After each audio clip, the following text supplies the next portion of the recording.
Okay, it says recording. So audience, will you please state your names? Hi, I'm Jen. Hi, I'm Jessie. Hi, I'm Meredith.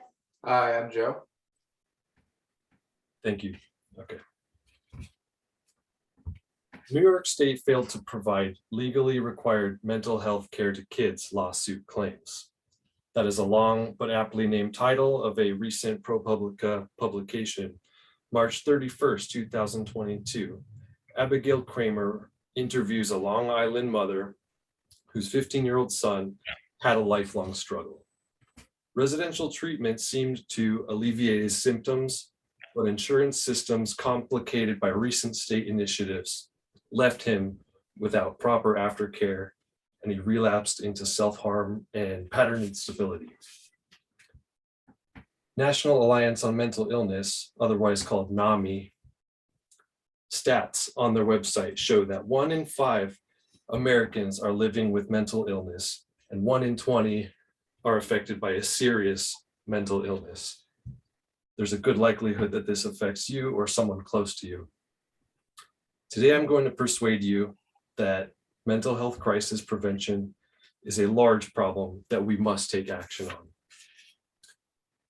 I will do that by explaining the problem, the widespread suffering in America, the cause, insufficient crisis prevention and aftercare resources, and a solution where we can advocate for federal funding with aim to improve accessibility and crisis prevention at the community level. Here's an overview of the problem. There are insufficient resources for addressing mental health that seems less severe than crisis. Some states have high turnover rates of mental health workers, leaving patients' cases dropped suddenly without notice. A person struggling without appropriate care can end up hurting themselves, being arrested or imprisoned, where care is prolonged further. These people can end up in cyclical patterns without advancement in career or ability to provide for themselves. The harms are far-reaching. Rates of attempted suicide affect loved ones living in constant worry. Family members without resource are forced to provide intensive care for their loved ones and may not have the training to do so. Providing this kind of care is very distressing, and even therapists need therapists. Another harm we see is the affected future potential. World Health Organization, on their website, www.who.int, defines disability adjusted life years, or DALYs, as, quote, mortality does not give a complete picture of the burden of disease. DALY combines years of life lost due to time lived in states of less than full health, years of healthy life lost due to disability. So in the words of that Long Island mother in the Abigail Kramer's 2022 ProPublica article, he was supposed to receive those services when he came home from the residential program 3 years ago. Now he's 15. Those were prime years for him, she said.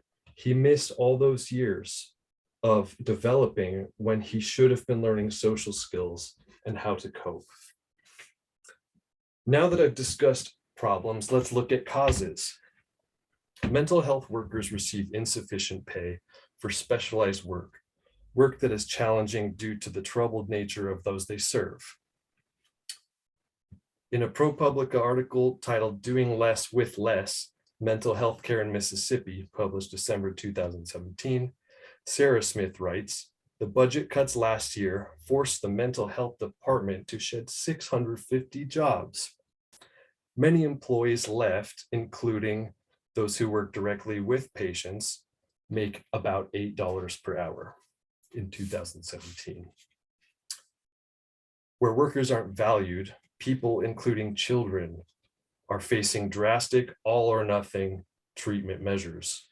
In Doing Less with Less, Smith goes on describing a 2010 lawsuit that alleged Mississippi's mentally ill children were unnecessarily institutionalized and didn't have access to care in their community. Now that I've mentioned the causes, let's discuss possible solutions. We can advocate for federal funding for educating in college grants to incentivize student applicants in the training and creation of the mental health service jobs. We can advocate for federal guidelines on a minimum wage specified to guarantee for mental health workers. These workers are essential to a thriving community, and they are part of the community too. What can you do to help? Volunteer at NAMI.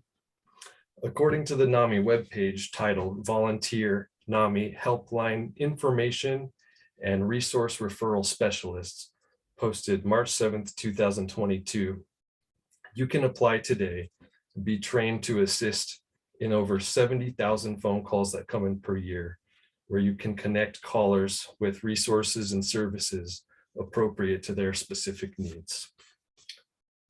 Now you see that mental health crisis prevention is a problem, and we must take action.